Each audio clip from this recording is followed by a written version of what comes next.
Hey everyone, and welcome to the premiere of Two Connected, which is a documentary made by the 2011 Lights Camera Activism class from South Burlington High School.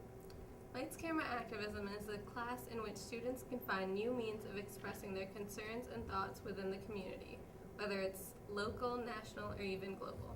Through film, there's an opportunity to show points of view in a visual way, stretching the range of people our film will reach. Our class is made up of I'm Nathan. Alyssa, I'm Ethan. I'm Charlie. Avni, Carrie, Ryan. Annie, Jen.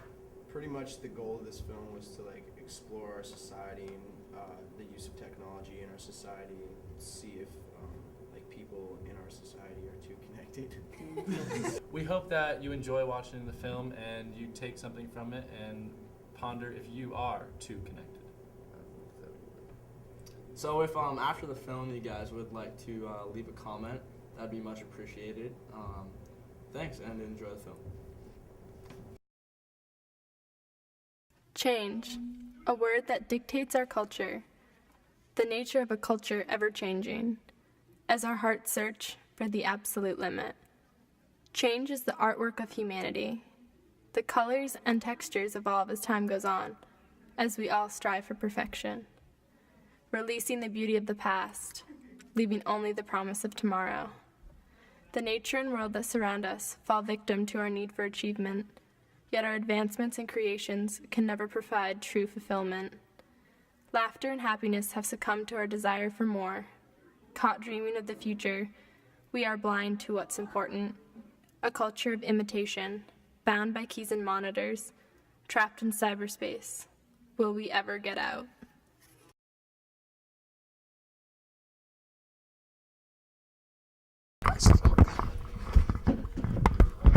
Ladies and gentlemen, Ron Keogh caught red-handed using his cell phone in the library. Any words? I'm speechless. So, it is clear to me now that you do own a cell phone. Is that true? I think it's pretty straightforward. So how many times a day would you say that you use it? I use my cell phone all day, every day. I use it every day. Like 50 or 60? Often. Pretty much all day. At least a couple times in class. On average, 17 million. That is probably an exaggerated number. 100. More times than I could count. 10, 20. 10 to 20 to 30 times. I use my cell phone every day, probably about 300 times. 300 times. Yes. Seems a bit much. Crisis? We think so.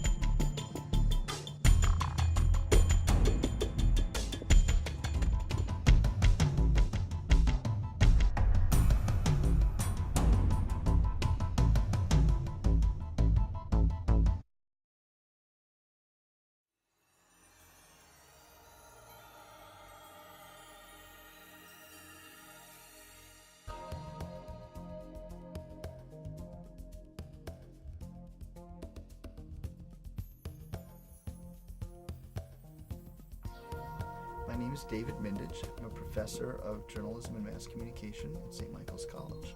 Basic things have changed pretty radically, like it used to be that we'd have to go to the library to get a book. Now we can easily get a book, most books, on Google Books, so it's almost as if the internet's one big universal library. We don't have to look things up in the same way we're going to make a journey to do something.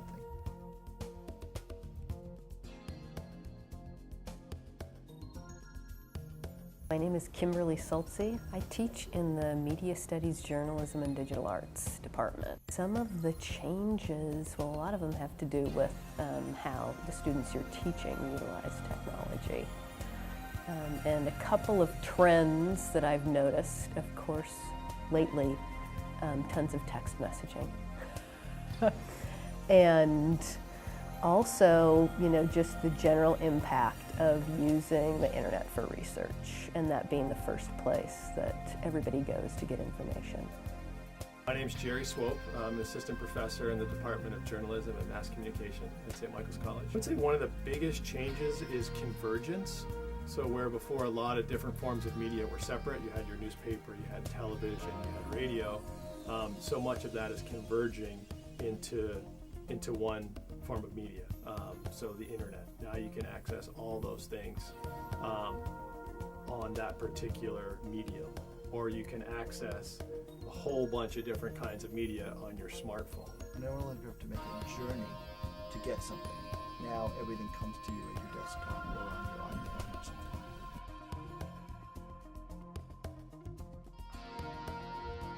25 years ago, there were 2 phones that came into the high school. One came into the main office and one went into the business office. There are 1,700 phones in this school right now. When I first came to South Burlington, there was a minor problem with cell phones in terms of people being distracted. A few kids had them, then more and more people have them. Now, I think I probably could count on a single hand or 2 hands the number of kids who don't have cell phones around school.